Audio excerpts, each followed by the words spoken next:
2017 August മാസം യമനിലെ തലസ്ഥാന നഗരിയായ സനയിലെ ഒരു അപ്പാർട്ട്മെന്റിലെ പൈപ്പുകളിൽ ദുർഗന്ധം വഹിക്കുന്ന വെള്ളം വരുന്നു. ആ ദുർഗന്ധം എന്താണെന്ന് പരിശോധിക്കാനായി ടെറസിലെ ടാങ്ക് തുറക്കുന്നു താമസിക്കുന്നവർ. എന്നാൽ ടാങ്കിനകത്ത് കണ്ടത് താമസക്കാരെ വല്ലാതെ പരിഭ്രാന്തരാക്കി. പോളിത്തീൻ കവറിൽ കെട്ടിയ മനുഷ്യന്റെ ചില ശരീരഭാഗങ്ങളായിരുന്നു അവ. ഉടനെ തന്നെ പോലീസിനെ അവർ വിവരം അറിയിക്കുകയും പോലീസ് ഉടൻ തന്നെ സംഭവ സ്ഥലത്ത് എത്തുകയും ശരീരഭാഗങ്ങൾ ശേഖരിച്ച് ഫോറൻസിക്കിന് അയക്കുകയും ചെയ്തു. ശരീരഭാഗങ്ങൾ പുരുഷന്റെയാണെന്ന് പരിശോധനയിൽ അറിയാൻ സാധിച്ചു. എന്നാൽ പിന്നീടുള്ള അന്വേഷണത്തിൽ അയാളുടെ പേര് വിവരങ്ങൾ ലഭ്യമായി.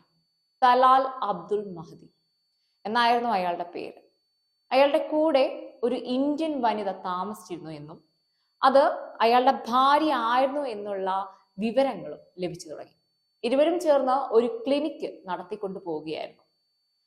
പിന്നീട് അങ്ങോട്ട് സ്ത്രീയെ ചുറ്റിപ്പറ്റിയുള്ള അന്വേഷണമായിരുന്നു നടന്നത്.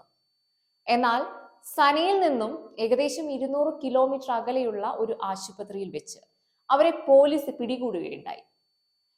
കേരളത്തിലെ പാലക്കാട് കൊല്ലങ്കോട് സ്വദേശിനിയായ നിമിഷപ്രിയ എന്ന യുവതിയായിരുന്നു അത്. യമനിലെ ജയിലിൽ 8 വർഷത്തോളമായി നരകയാതന അവർ അനുഭവിച്ചു വരുന്നു. നിമിഷപ്രിയയെ വിട്ടുകിട്ടാൻ അവരുടെ വീട്ടുകാരെ പോലെ തന്നെ കേരളക്കരയും ആഗ്രഹിച്ചിരുന്നു.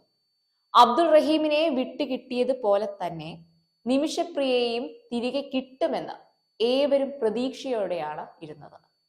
എന്നാൽ യമൻ പ്രസിഡന്റ് നിമിഷപ്രിയയുടെ വധശിക്ഷയ്ക്ക് അനുമതി നൽകി എന്നുള്ള വാർത്തകളാണ് ഇപ്പോൾ വരുന്നത്. ഒരു മാസത്തിനുള്ളിൽ വധശിക്ഷ നടപ്പാക്കുമെന്നാണ് പുതിയ റിപ്പോർട്ടുകൾ സൂചിപ്പിക്കുന്നത്. നിമിഷപ്രിയ രക്ഷപ്പെടാനുള്ള എന്തെങ്കിലും സാധ്യതകൾ ഉണ്ടോ എന്നുള്ള വലിയ ചർച്ചകൾ ഇപ്പോൾ നടന്നുകൊണ്ടിരിക്കുകയാണ്. എന്തായാലും ഈ ഒരു വിഷയത്തെക്കുറിച്ച് കൂടുതൽ നമുക്ക് വിശദമാക്കാം. യഥാർത്ഥത്തിൽ എന്താണ് അവിടെ സംഭവിച്ചത്? നിമിഷപ്രിയ ദയ അർഹിക്കുന്നുണ്ടോ? എത്രത്തോളം സാധ്യതകൾ ഉണ്ട് നിമിഷപ്രിയയെ പുറത്തിറക്കാൻ? തുടങ്ങിയ കാര്യങ്ങളാണ് ഇന്ന് നമ്മൾ പറയാൻ പോകുന്നത്. ഏവർക്കും ടോക്ക് സ്പേസിലേക്ക് സ്വാഗതം.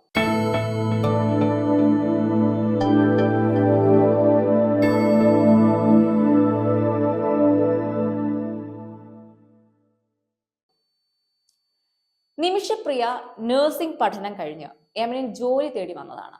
അവിടെ ഒരു ഹോസ്പിറ്റലിൽ ജോലി ചെയ്തു വരികയായിരുന്നു. അതിനിടയ്ക്ക് അവർ വിവാഹിതയാവുന്നുണ്ട്. അതിലൊരു കുട്ടിയും അവർക്കുണ്ട്. എന്നാൽ 2014 യമനിൽ സ്വന്തമായൊരു ക്ലിനിക്ക് നിമിഷപ്രിയ തുടങ്ങി. യമനിൽ വെച്ച് തന്നെ പരിചയപ്പെട്ട യമൻ സ്വദേശിയായ തലാൽ അബ്ദുൽ മഹദിയുടെ സഹായത്തോടെയാണ് നിമിഷപ്രിയ ഈ ക്ലിനിക്ക് തുടങ്ങിയത്. ഇതെല്ലാം ഭർത്താവുമായിട്ട് വളരെ തീരുമാനിച്ചിട്ടാണ് നിമിഷപ്രിയ ക്ലിനിക്ക് തുടങ്ങിയത്. ക്ലിനിക്ക് മെച്ചപ്പെട്ടാൽ ഭർത്താവിനെയും കുഞ്ഞിനെയും യമനിലേക്ക് കൊണ്ടുവരാമെന്നാണ് നിമിഷപ്രിയ കരുതിയത്. എന്നാൽ കാര്യങ്ങളെല്ലാം മാറി മറിയുകയായിരുന്നു. ക്ലിനിക്ക് മെച്ചപ്പെട്ടു, വരുമാനം വന്നു തുടങ്ങി. പക്ഷേ വരുമാനം വന്നു തുടങ്ങിയപ്പോൾ തലാൽ അബ്ദുൽ മഹദി ക്ലിനിക്കിൽ നിന്ന് ലഭിക്കുന്ന വരുമാനത്തിന്റെ ഷെയർ വേണമെന്ന് നിരന്തരം ആവശ്യപ്പെടാൻ തുടങ്ങി. തുടർന്ന് 33% ഷെയർ തലാലിന് നിമിഷപ്രിയ ഗത്യന്തരമില്ലാതെ നൽകാമെന്ന് തീരുമാനിച്ചു. അതിനുശേഷം തലാൽ വ്യാജ സർട്ടിഫിക്കറ്റുകൾ നിരത്തി നിമിഷപ്രിയയെ വിവാഹം കഴിച്ചെന്ന് വരുത്തി തീർത്തു. ഇതെല്ലാം ക്ലിനിക്കിൽ ജോലി ചെയ്യുന്നവരെ തലാൽ പറഞ്ഞ് വിശ്വസിപ്പിക്കുകയും ചെയ്തു. നിമിഷപ്രിയയുടെ പാസ്പോർട്ട് തലാൽ കൈവശം വെക്കുകയും അത് നൽകാതെ തലാൽ നിമിഷപ്രിയയെ മാനസികമായി പീഡിപ്പിക്കുകയും ചെയ്തു. അതിനുശേഷം മറ്റൊരു വഴിയില്ലാത്തതിനെ തുടർന്ന് തലാലിന്റെ ഭാര്യയായി യമനിൽ അയാളോടൊപ്പം തുടരുകയായിരുന്നു. മയക്കുമരുന്നിനും കഞ്ചാവിനും അടിമപ്പെട്ട തലാൽ നിമിഷപ്രിയയെ നിരന്തരം ശാരീരികമായി ഉപദ്രവിക്കുമായിരുന്നു. ശാരീരികമായും മാനസികമായുള്ള പീഡനങ്ങൾ സഹിക്കവയ്യാതെ പലവട്ടം നിമിഷപ്രിയ അധികാരികളെ അറിയിക്കുകയും അയാൾ ജയിലിൽ പോകുകയും ചെയ്തു. എന്നാൽ ജാമ്യം കിട്ടി തിരിച്ചു വന്നാൽ ഈ തലാൽ വീണ്ടും എന്ത് ചെയ്യുന്നു? നിമിഷപ്രിയയെ ഉപദ്രവിക്കും. ഇതിങ്ങനെ തുടർന്നുകൊണ്ടിരുന്നു. അവരുടെ പണവും സ്വർണവും എല്ലാം തലാൽ കൈക്കലാക്കി. പാസ്പോർട്ട് ഇല്ലാത്തതിനാൽ തന്നെ നാട്ടിൽ തിരിച്ചു പോകാനുള്ള യാതൊരു മാർഗവും നിമിഷപ്രിയക്കില്ലായിരുന്നു. അങ്ങനെ മറ്റൊരു വഴിയും ഇല്ലാതെ ഒരു ആൺ സുഹൃത്തിന്റെ ഉപദേശത്തിന്റെ അടിസ്ഥാനത്തിൽ ചെയ്ത ഒരു കൃത്യമായിരുന്നു ഇത്. ഇതായിരുന്നു നിമിഷപ്രിയയുടെ വാദം. ഇതായിരുന്നു സത്യമെന്ന് ഒരിക്കലും നമുക്ക് പറയാൻ സാധിക്കില്ല. ഇത് നിമിഷപ്രിയയുടെ വശത്ത് നിന്ന് മാത്രമുള്ള കാര്യങ്ങളാണ്. ഇതിനോടൊപ്പം തന്നെ പല കഥകൾ പുറത്തു വരുന്നുണ്ട്. നിമിഷപ്രിയയുടെ ഭാഗത്ത് യാതൊരു ന്യായവുമില്ല എന്നുള്ള കഥകൾ വരുന്നുണ്ട്. അവർ യാതൊരു ദയയും അർഹിക്കുന്നില്ല. ഇത്തരത്തിലുള്ള കാര്യങ്ങളൊക്കെ പുറത്തു വരികയാണ്. ശരിയാണ്, ഒരു കൊലപാതകം നടക്കുമ്പോൾ പല കാരണങ്ങൾ അതിന് പിന്നിലുണ്ടാകും. ഇപ്പം അറിയാതെ സംഭവിക്കുന്ന കൊലപാതകങ്ങളുണ്ട്. മറ്റൊരു വഴിയുമില്ലാതെ, ഗത്യന്തരമില്ലാതെ രക്ഷപ്പെടാൻ വേണ്ടി മാത്രം സംഭവിക്കുന്ന കൊലപാതകങ്ങളുണ്ട്. എന്നാൽ കൊല നടത്തിയതിനു ശേഷം പിന്നീട് അതിനെ കഷ്ണങ്ങളാക്കി ബാഗിലാക്കി ടാങ്കിൽ നിക്ഷേപിക്കുന്നു. ഇതെല്ലാം ഒരു ക്രിമിനൽ മൈൻഡിൽ നിന്നും ഉണ്ടാവുന്നവയാണ്, അല്ലെങ്കിൽ വളരെ ആസൂത്രിതമായി ചിന്തിച്ച് ചെയ്തു കൂട്ടിയ കാര്യങ്ങളാണ്. അതിലൊരിക്കലും ഒരു നിരപരാധി അറിയാതെ ചെയ്ത കാര്യങ്ങളല്ല. നമുക്കറിയാം, യമൻ പോലുള്ള രാജ്യങ്ങൾ നിയമങ്ങളിൽ വളരെ സ്ട്രിക്റ്റ് ആയ രാജ്യമാണ്. അതും സ്ത്രീകൾക്കെതിരായ അതിക്രമങ്ങളെ ഒരിക്കലും അവർ കണ്ണടച്ചു വെക്കില്ല.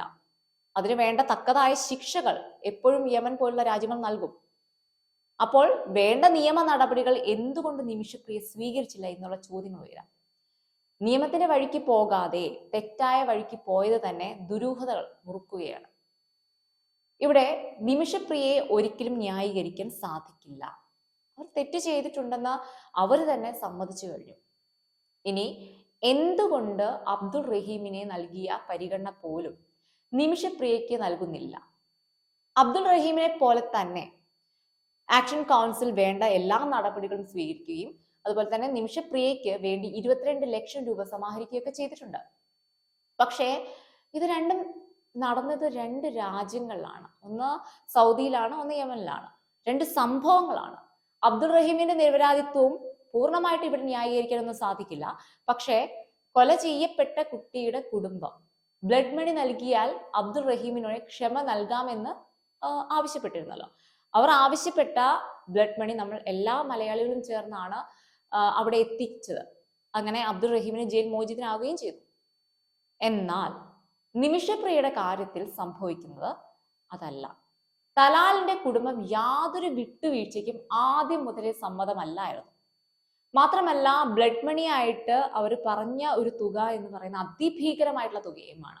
എന്നിട്ടും കഴിയുന്ന പരമാവധി പണം നമ്മൾ സ്വരൂപിച്ചിരുന്നു.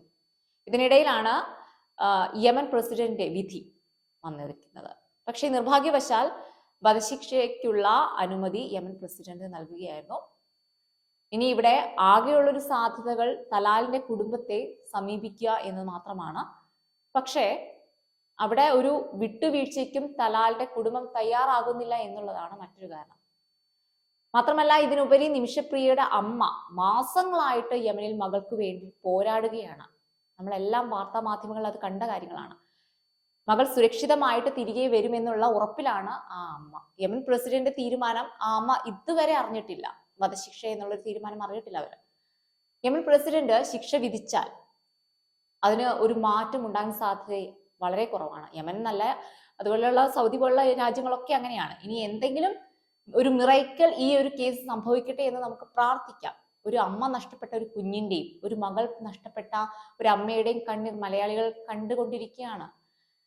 അവർ നിരപരാധിയാണെങ്കിൽ തീർച്ചയായിട്ടും അവർ ആ ശിക്ഷയിൽ നിന്നും മോചിതയാകണം. എന്തായാലും നിമിഷപ്രിയ വിധി നിർണായകമാകട്ടെ എന്ന് വിശ്വസിച്ചുകൊണ്ട് മറ്റൊരു വീഡിയോയുമായിട്ട് വരാം. ഈ വീഡിയോ ഇഷ്ടമായ ചാനൽ സബ്സ്ക്രൈബ് ചെയ്യുക.